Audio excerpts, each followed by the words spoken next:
Hello, everybody. It's Mike Yao with Savage Kingdom's role-playing game and Fire in the Head Productions. So today's video is about asking you guys for a little bit of help, right? It's about Savage Kingdoms in particular, but it's about some extra help. So we did a Kickstarter about, gosh, I guess it's been like 8 or 9 months now, 7 months ago, 7 or 8, 9 months. A little while, not like a huge amount of that I keep thinking in my mind like it was forever ago, but it was a little bit ago. The Heroic Adventures Savage Kingdoms Third Edition supplement, right? Called Heroic Adventures, and it has several published adventures in it, a bunch of other stuff too that I've written, new creatures, new spells, like a couple new talents. I think there might be even a new weakness or two. I wanted to put like a whole appendix of like all this new stuff. So basically, it's an adventure guide, but also has like new things because I like creating new things. And people, tabletop role playing game, people like to buy books that have new things, new ideas, right? New toys to play with. So, long story short, so I'm only at about 70 to 75% written with the Heroic Adventures. And I know that sounds ridiculous because several months ago I was at 50 to 60%. But real life has gotten me slowing down on the project. Other work as well. I work as an actor. I also teach acting and improv. I'm a tour guide. So I'm a gigger. Basically, I do all these things, typically in the entertainment industry, because that's where I feel comfortable. That's kind of where my skills are to kind of make a living, right? So a small part of my living is game design. Really a glorified hobby. I don't really make much doing this. As anybody an independent game designer would tell you, that is completely true. So I do it mostly out of a labor of love, but I have to have a little something in return, right, to kind of justify my time. So anyway, long story short, I've gotten behind in the project.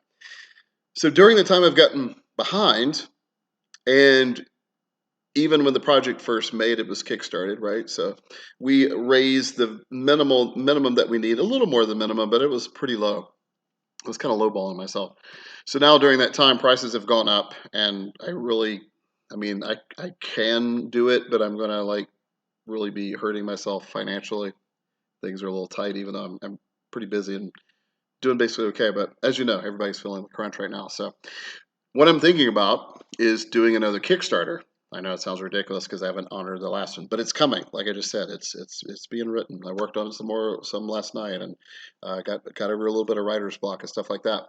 I'm also working on another project called Red Sun, which I've made videos about. Red Sun role playing game. But I realized I was getting so much into that game, designing it because it was a new thing, and I like designing core systems and the core setting more than I do like added on supplements. I think most people might agree with that. It's fun doing supplements, but I like building the foundation. And Red Sun's been really cool and challenging, and it's got good reception so far in the playtest. However, it maybe come to the realization that I'm spending a little too much time with it, and I should be honoring the Kickstarter, right? Which I am, but I'm getting behind on it. Is what I'm saying. So I'm doing too much stuff with Red Sun, acting, and all this other stuff instead of having enough time for heroic adventures. Long story short, so I just need a little more help. So whatever you guys, let me know in the comments, whether you'd support another Kickstarter or GoFundMe or Indiegogo. It wouldn't have to be a lot of money. Maybe a Patreon would be thing, but that's more of a monthly thing. And my schedule's so weird with all the gigging stuff that I just went over that I'm not sure I could commit to the more of the weekly, daily stuff that Patreon. Maybe I'll look at it. Maybe I can figure something out. So anyway, I'm looking at maybe raising a little bit more money. I put a poll on the Savage Kingdoms Facebook company page, I think. Yeah. And also there's a couple of Facebook groups that some of my like inner circle playtesters and close friends, uh, that also I put the poll up for that. A lot of people voted, and it's like very overwhelmingly was positive to supporting Savage Kingdoms further on. I didn't mention the Kickstarter thing in particular, so I don't know. We'll see how that goes. But it was about, do you like Savage Kingdoms Third Edition enough to keep going with the product? Do I continue with the game line? Will there be a fourth edition at sometime? I think it's too early to talk about that because it's only been out for like, third edition has been out for 2 years, 2.5 maybe at the most at this point. As far as indie games are concerned, that's actually not, it's not that short of a time. But yeah, that's probably a little too early. I do have some. ideas for fourth edition, if I do it, I may actually use the Red Sun system. I really do I still like my Exploding 20 system. There are certain things about it that annoy me, but mostly I like it, and some people really, a lot of people seem to really like it as well. So anyway, we'll see. That's further down the road. Originally, when I did Savage Kingdoms Third Edition, I'm not sure if I even told. I might have told a few close friends that was going to be the last edition, or I told myself that I'm like, nope, Third Edition, this is it.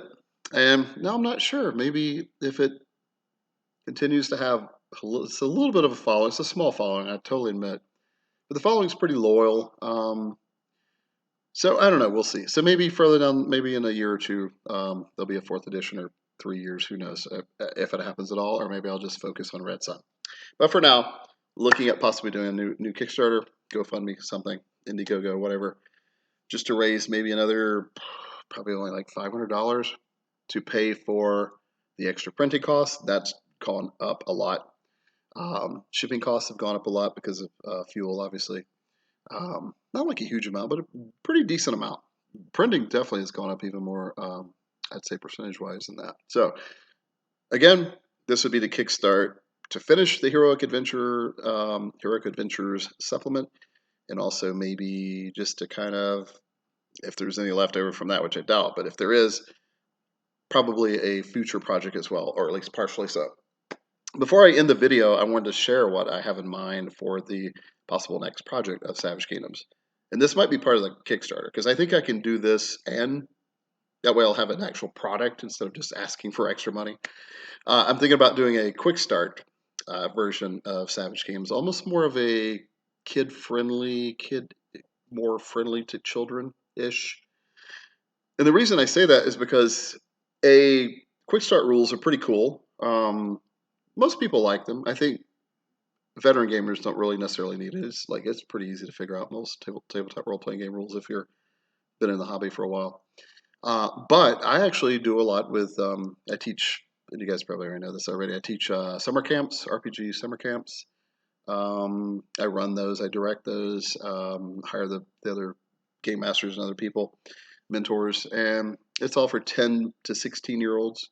Usually is what we're aimed. Occasionally I get an 8 or 9-year-old. It's fine if they're smart and their parents are cool with it. Might even have a 17-year-old, I think, maybe once, but mostly it's between 10 to 16 to even more like 10 to 15, to be more honest.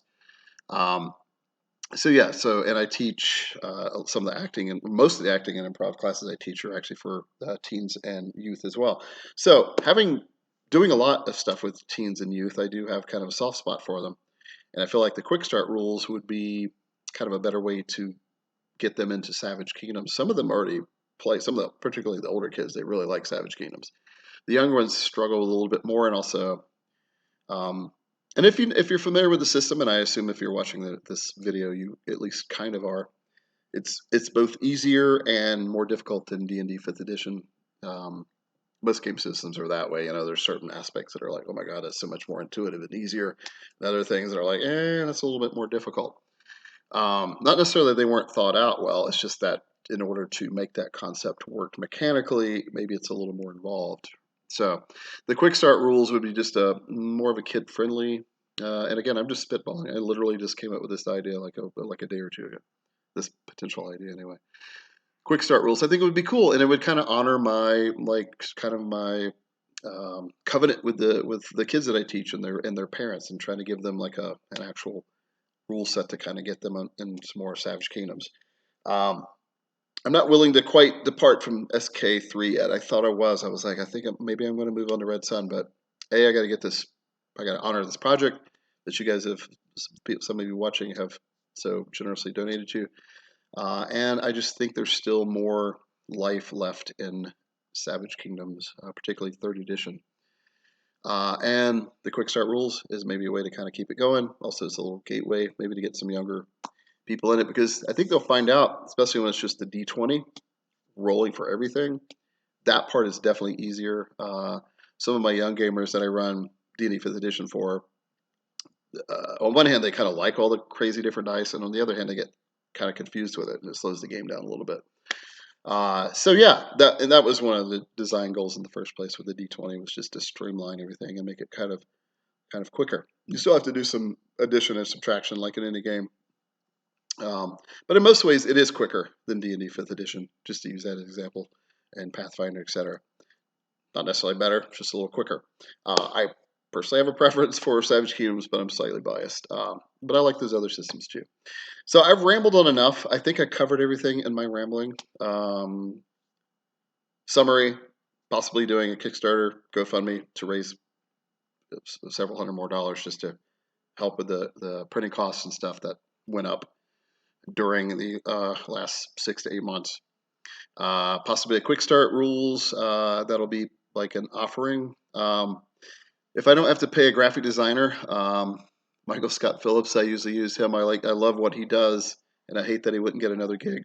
But in order to do this new little thing cheaper, so that all the money, if I even make enough, goes to the graphic design and the layout, I'll have to kind of do it myself. So the quick start rules might be a little more simplified, but that's fine. If you remember the 5th edition rules before they became 5th edition, what was it called? D&D Next. It might look kind of like that. It was just more of a document with not really much art, maybe a little bit, but pretty well laid out, right? So still pretty, but mostly it's focused on just laying the information out, easier to get to information, that sort of thing. Right. So thanks for letting me sort of do a bleeding heart sort of thing. And yeah, let me know in the comments, whatever. Be nice, but whatever, or not, I don't care. Let me know if you would support a Kickstarter or a GoFundMe, or if you have any other ideas and whatnot. So otherwise, thanks for paying attention. I'll talk to you again soon.